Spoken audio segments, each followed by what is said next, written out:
하나님의 말씀 보겠습니다. 오늘 우리에게 주시는 하나님 말씀 구약성경 사무엘하 6장 2절에서 7절입니다. 사무엘하 6장 2절에서 7절 말씀 함께 보겠습니다. 사무엘하 6장 2절에서 7절 말씀 2절 제가 읽고 3절 여러분 읽으시면서 한 절씩 교독하겠습니다.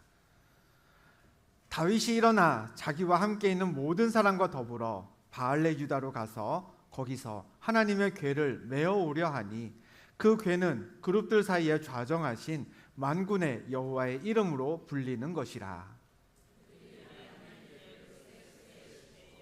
산에 있는 아비나답의 집에서 나오는데 아비나답의 아들 우사와 아휴가 그새 수레를 모이라.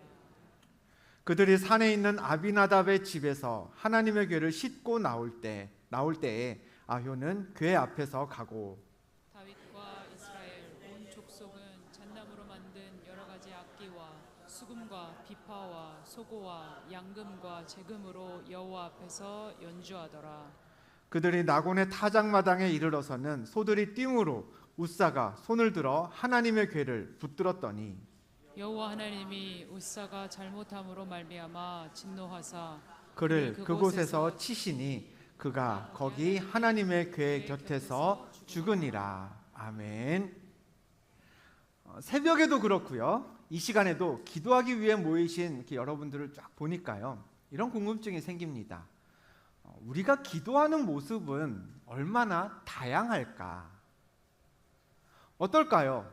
오늘 여기 모인 우리가 기도할 때 모습이 서로 이렇게 다들 거의 비슷할까요? 아니면 다들 제각각일까요? 한번 다른 사람들 다 기도하는데 혼자 눈 뜨고 보신 적 있으신 분 한번 손 들어 보시겠어요? 그런 분은 없죠. 네. 그 궁금증을 해결하기 위해서 제가 사진기를 준비했습니다. 찍으면 바로 사진이 인화되는 왜 그 폴라로이드 즉석 사진기 있죠? 요거를 지난 주일에 우리 부르키나파소 학생들 나왔을 때 하루밖에 못 보니까 찍어서 바로 주려고 준비를 했었는데 필름이 몇 개 남았습니다. 그래서 오늘 가지고 왔는데요. 저는 사진을 찍고 여러분이 하실 일은 이겁니다. 제가 하나, 둘, 셋 하면 이제 이따가 말씀 들은 후에 내가 기도할 때의 자세. 되게 고민하지 마세요. 그냥 평범하게 보통의 때에 내가 기도할 때의 자세입니다. 여느 금요심야 때 내가 왔을 때 그래 난 이렇게 기도했잖아 싶은 자세를 취하시는 겁니다. 아시겠나요? 이해가 되시나요? 뭐 손가락 부위, 얼굴 이쁜 얼굴 이런 거 하시는 거 아닙니다. 기도할 때의 자세를 해보시겠습니다. 한번 켜보겠습니다. 아까는 잘 됐는데, 네, 켜졌습니다. 잘 나올려나 모르겠어요. 자, 한번 찍어보겠습니다. 하나, 둘, 셋. 연습이었습니다.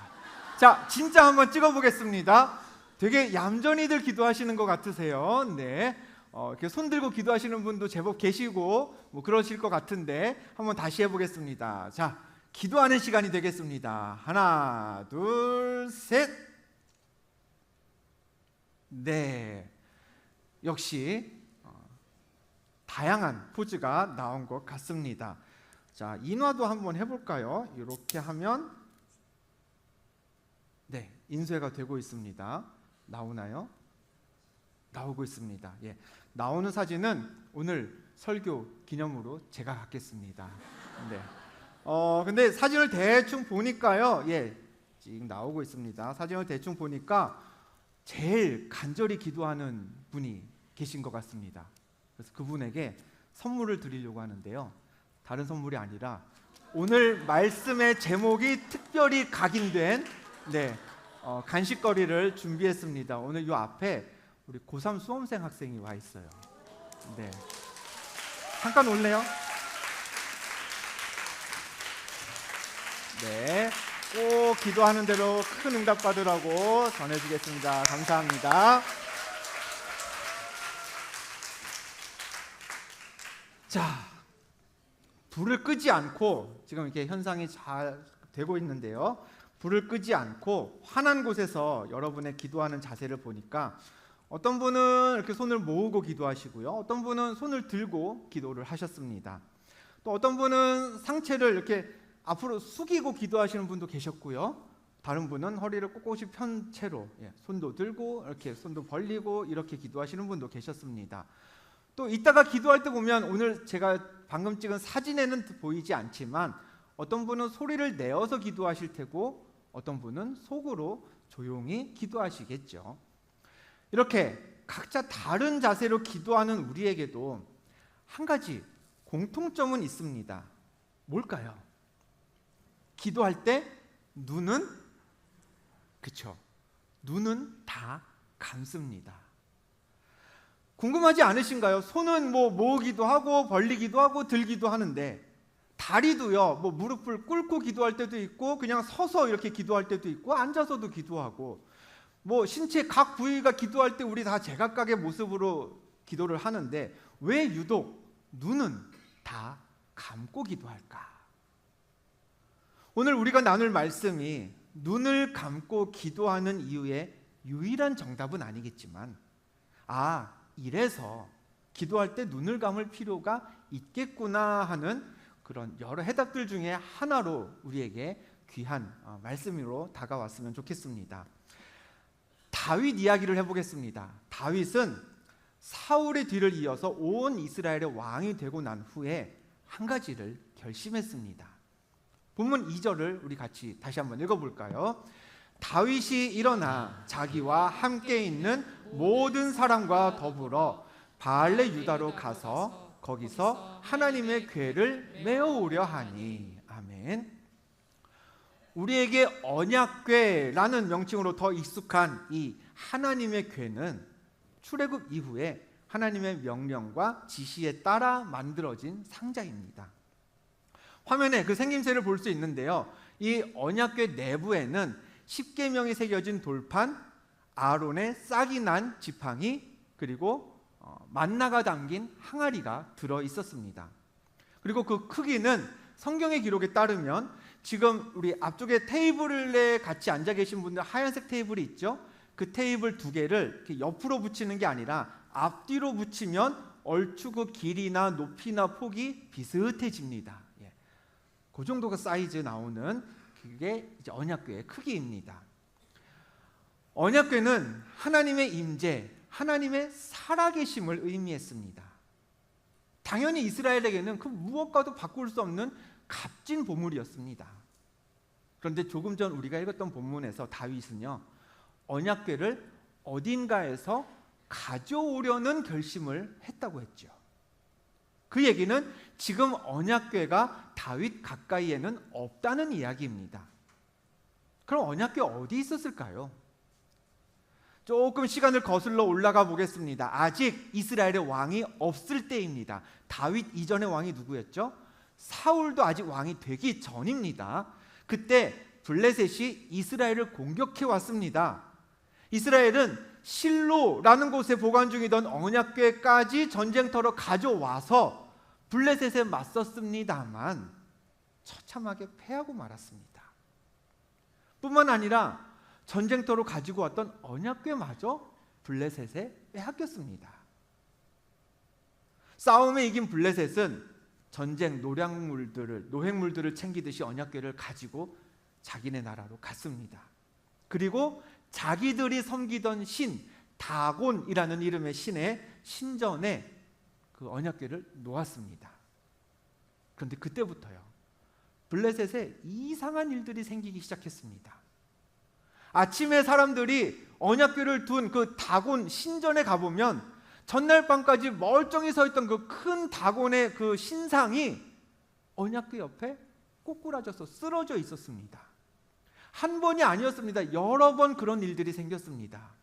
그래서 이거 여기 두면 안 되겠다 싶어서 언약궤를 이쪽 마을로 옮겼더니 그때는 그쪽 마을에서 종기가 생기고요. 왜 이래? 그러면서 다른 마을로 옮겼더니 거기서도 또 종기가 퍼지면서 사람들이 병을 얻기 시작했습니다. 독한 종기가 언약궤가 가는 곳마다 퍼지더니 사람들은 당연히 그걸 두려워하게 되었겠죠. 결국 블레셋은 언약궤를 이스라엘로 돌려보내자라고 합의를 보았습니다. 그렇게 이스라엘로 돌아온 언약궤의 최종 위치가 어디가 되었냐? 사무엘상 7장 1절 말씀입니다. 기럇 여아림 사람들이 와서 여호와의 궤를 옮겨 산에 사는 아비나답의 집에 들여놓고 그의 아들 엘리야사를 거룩하게 구별하여 여호와의 궤를 지키게 하였더니, 어느 동네 사람들이 나오나요? 기럇 여아림 사람들이 언약궤를 가지고 갔다고 했습니다. 그 중에서도 누구 집에 두었다고요? 아비나답이라는 사람의 집에 언약궤를 보관하기 시작했습니다. 그렇게 언약궤는 다윗이 왕이 될 때까지 기럇 여아림 아비나답의 집에 보관되고 있었습니다. 때문에 본문에서 다윗이 아비나답의 집에 있던 언약궤를 자신의 성으로 가져오기로 결심했다는 게 오늘 본문에 감춰진 이야기입니다. 다윗의 그 결심은요, 곧 실행에 옮겨졌습니다. 본문 3절을 같이 읽어봅니다. 시작. 그들이 하나님의 궤를 새 수레에 싣고 산에 있는 아비나답의 집에서 나오는데, 아비나답의 아들 우사와 아효가 그 새 수레를 모니라. 아멘. 우리가 주목할 부분은요, 하나님의 궤, 언약궤를 운반하는 방법입니다. 본문에서는 아비나답의 아들 우사와 아효가 자신의 집에 있던 언약궤를 새 수레에 싣고 옮겼다고 했습니다. 아까 언약궤 크기를 설명드릴 때 얼마나 하다고 했죠? 우리 간화실 앞에 있는 흰색 테이블 2개를 이렇게 겹쳐놓은 것만 하다. 생각해 보겠습니다. 그 테이블만한 사이즈의 나무 상자입니다. 밀도 있는 나무로 만들어진 상자이고 그 안에가 또 빈 것도 아닙니다. 돌판, 항아리 이런 게 들어있습니다. 제법 무거웠겠죠. 그러니 수레에 싣고 소들이 그 수레를 끌어서 가게 하는 건 나름 괜찮은 방법이었습니다. 그런데 예상하지 못했던 일이 벌어집니다. 본문 6절입니다. 그들이 나곤의 타작마당에 이르러서는 소들이 뛰므로 우사가 손을 들어 하나님의 궤를 붙잡았더니 라고 했습니다. 수레를 끌던 소들이요, 뛰기 시작했습니다. 갑자기. 당연히 수레에 실려있던 언약궤는 흔들렸겠죠. 수레를 몰던 우사는, 아비나답의 아들 우사는 혹여나 언약궤에 문제라도 생길까봐, 떨어지기라도 할까봐 손으로 언약궤를 꽉 잡았습니다. 문제는 하나님의 임재를 상징하는 이 언약궤에는 아무나 손을 대어서는 안 된다는 게 문제였죠. 본문 7절은 언약궤에 손을 댄 그 우사의 행동을 잘못이라고 분명하게 평가하고 있습니다. 그래서 우사는 언약궤에 손을 댄 까닭에 그 자리에서 숨을 거두었습니다. 그럼 언약궤는 궁금하지 않으십니까? 어떤 방법으로 어떻게 이동했어야 되는 거냐? 어떻게 운반했어야 되는 거냐? 앞서 보여드렸던 언약궤 사진을, 그림을 다시 한번 보겠습니다. 단순한 네모 모양의 상자인데요, 뭔가 힌트가 될 만한 게 보이지 않으십니까? 막대기 2개가 붙어 있습니다. 어떻게 이동시켜야 할까요? 저 부분을 들고, 정확히 말하면 율법에 따르면요, 언약궤는 다음 사진을 보여드릴 텐데요, 레위 지파에 속한 고핫 자손들이 어깨로 메고 운반해야 되는 게 하나님께서 정하신 방법이었습니다. 애초에 이건 수레로 운반할 대상이 아니었던 겁니다. 다윗도 언약궤는 사람이 메고 이동해야 해 라는 사실을 모르지 않았습니다. 오늘 본문 2절을 다시 한번 읽어봅니다. 다윗이 일어나 자기와 함께 있는 모든 사람과 더불어 바알레 유다로 가서 거기서 하나님의 궤를 어떻게 하려고 했다고요? 메어오려고 했습니다. 다윗도 그 방법을 알았습니다. 애초에 결심하기를, 그래 가서 메어와야지. 왜요? 언약궤는 원래 그렇게 운반하는 것이었기 때문이죠. 그런데 언약궤 운반의 실무를 맡았던 아비나답과 그 아들들은 왕은 메어오자고 결심했는데 명령도 내렸겠죠. 메어서 와라. 근데 실무자들이 언약궤를 수레에 실었습니다. 여러분 기억하시나요? 언약궤가 아비나답의 집에 있기 전에 제가 말씀드렸죠. 어느 민족이 빼앗아 갔었다고요? 블레셋이 빼앗아 갔었습니다.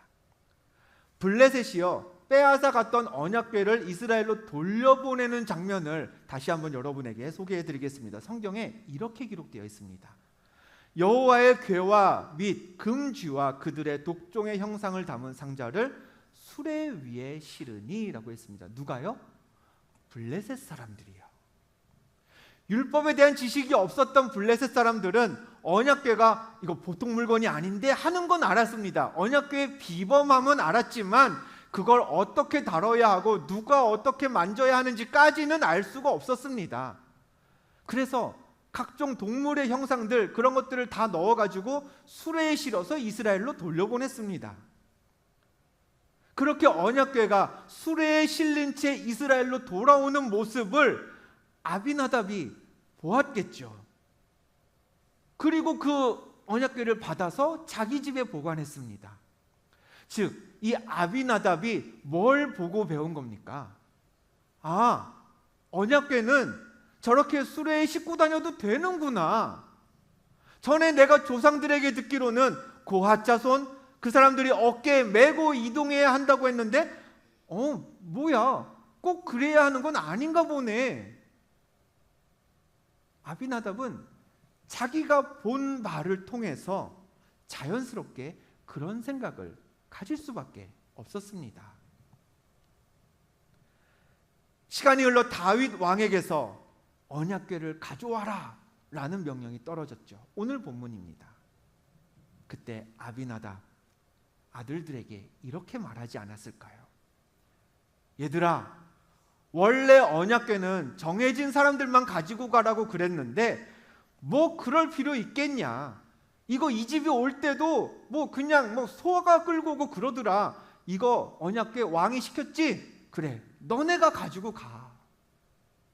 얘들아, 율법에는 언약궤를 어깨에 메고 가라고 했는데 내가 전에 보니 몇십 년 전에 보니 수레에 싣고 왔다 갔다 하더라. 그래도 별 문제 없었더라. 너네도 수레에 싣고 가렴. 아비나답은 하나님을 모르는 사람들이 제멋대로 수레에 언약궤를 실어서 옮기는 모습을 자기 눈으로 보았고요. 꼭 정해진 사람, 힘들게 어깨에 매는 방법 말고도 충분히 언약궤는 옮길 수 있다는 것을 배웠습니다. 그렇게 눈으로 보고 체득한 그 지식이 아비나답에게서 자녀들에게 전해졌고요. 그렇게 잘못된 방법으로 언약궤를 옮기다가 아들 우사가 언약궤에 손을 대고 죽고 말았습니다. 차라리 아비나답이 눈을 감고 아무것도 못 봤다면 어땠을까요? 눈을 딱 감고서 하나님, 언약궤가 없을 때 말이죠. 하나님, 그 귀한 언약궤가 이방 사람들 손에 들어가 있습니다. 우리가 되찾도록 도와주세요. 하나님, 무슨 일이 있었는지 모르겠지만 돌아온 언약궤가 이 부족한 종의 집에 두게 하신 하나님 참 감사합니다. 뭐 세상의 일이 좀 어떻게 돌아가는지는 잘 모르지만 아비나답이 이렇게 눈 감고 기도하는 사람이었다면 오히려 언약궤가 어떻게 왔는지 알지 못했다면 오늘의 이 대참사는 일어나지 않았을 수도 있습니다. 아비나답이 기도만 하는 사람이었다면 율법이 말한 대로 행하고 율법이 말한 대로 자녀들에게도 가르쳤겠죠. 하나님의 말씀과 반대되는 지식, 하나님의 율법과 전혀 다른 일의 방식을 보고 배우는 바람에 아비나답은 또 그 아들들은 해를 입었던 것입니다. 눈을 뜨면요, 우리에겐 세상이 보입니다. 요새는 볼 게 너무 많습니다. 보아야 할 것도 많죠. 재미있는 것도 많습니다. 유익한 것도 많고요. 눈을 크게 뜨고 지식과 견문을 넓히면 넓힐수록 우리는 세상의 여러 효율적이고 편리한 방식을 배우고 습득하게 됩니다. 근데 동시에 아주 자연스럽게 이런 생각도 싹 틉니다. 꼭 하나님 말씀, 예수님의 가르침대로 살지 않아도 되지 않겠어? 어떻게 이렇게 말씀대로만 살겠어? 그래가지고는 이 바쁜 세상 못 살아. 눈을 뜨면 뜰수록 그런 생각이 우리를 채우기 때문에, 그렇기 때문에 예수 믿고 구원받은 우리에게는 눈을 감는 시간이 필요합니다. 기도할 때 눈을 감는 이유가 여기에 있습니다. 내 삶의 기준을 세상에 두지 않고 하나님 말씀만 따르겠다고 다짐하려면요, 우리는 세상을 향해 뜬 눈을 감아줄 수 있어야 합니다. 우리 생각보다 더 자주 눈을 감아야 합니다. 신앙생활은요, 단순히 법궤를 옮기는 게 신앙생활이 아닙니다. 착하게 사는 것, 봉사 많이 하는 것, 좋은 말, 소망이 되는 말 즐겨하는 것, 단순히 하나님이 하라고 하신 그 일 자체가, 그런 일이 우리 삶을 도배한다고 해서요, 그게 우리가 신앙생활 잘하고 있는 게 아닙니다. 진짜 신앙생활은요, 법궤를 옮기긴 옮기되 그걸 하나님의 방식대로 옮기는 게 정말 신앙생활입니다. 언약궤를 옮기는 건 분명히 하나님의 일이었습니다. 아비나답도 비록 술에 싫어서 그렇지 언약궤를 옮겼습니다. 하나님의 임재를 상징하는 그 거룩한 상자를 옮기는데 그게 어찌 하나님의 일이 아니겠습니까? 라고 생각할 수 있지만 아닙니다. 그 언약궤를 세상에 두고 다른 사람들, 하나님을 모르는 사람들이 행하는 그런 방식이 아니라 하나님이 명령하신 그 정확한 방법에 따라 옮기는 게 하나님 마음에 합한 삶을 사는 겁니다. 오늘 우리는 기도하기 위해 모였습니다. 앞서 여러분이 제가 사진을 찍을 때 포즈를 취하셨던 것처럼 우리는 제각각의 포즈로 하나님을 향해 부르짖을 겁니다. 손이야 어떻든 들든 모으든 허리를 세우든 굽히든 고개를 들든 숙이든 상관없습니다. 어떻게 기도해도 하나님은 그 기도에 응답하실 겁니다. 그런데 우리 오늘은, 아니 앞으로 기도할 때에도 눈은 감아야 합니다. 세상에서 우리가 눈 뜨고 배워야 할 것이 많이 있습니다. 아직도 배워야 할 것들이 있죠.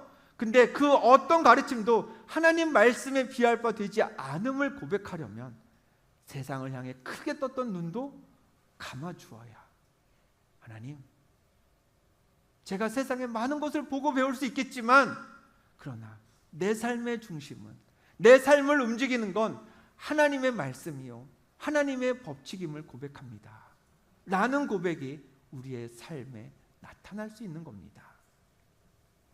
하나님은 예레미야 선지자를 통해서 이렇게 말씀하셨습니다. 예레미야 51장 46절 우리 같이 읽어보겠습니다. 시작.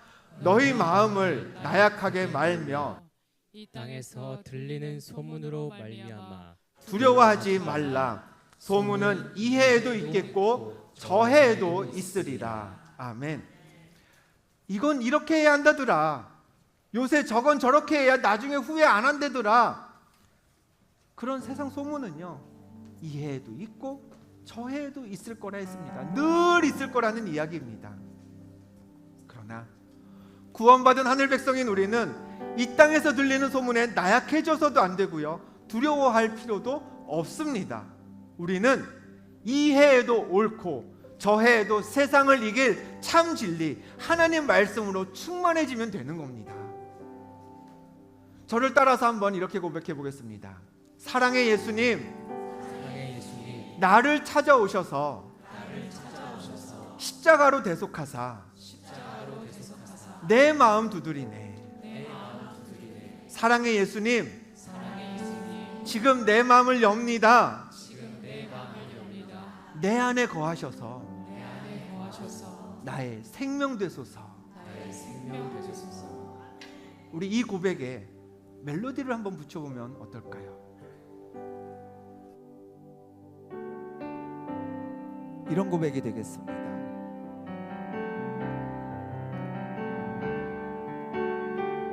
함께 따라해 볼까요?